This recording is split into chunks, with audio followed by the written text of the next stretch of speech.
errado, você não conhece nada. Até Tá errado, não. Cometeu um equívoco, eu quero ter equivocando. Isso que eu ia perguntar agora, esse negócio assim, às vezes o cliente quer estar porque está na razão. Se a pessoa chegar, vamos supor, ele pedir um prato com o nome, mas aqui no restaurante da com o nome, a pessoa vai explicar e falar, não, não é isso, não é aquilo. Como é que a pessoa deve tratar um cliente assim? Vamos supor, um cliente ignorante.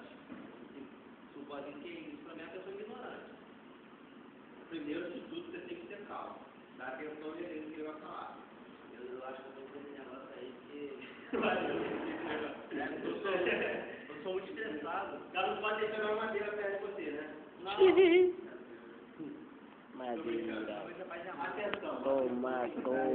Toma madeirada. E se ele falar, Viu, Laga?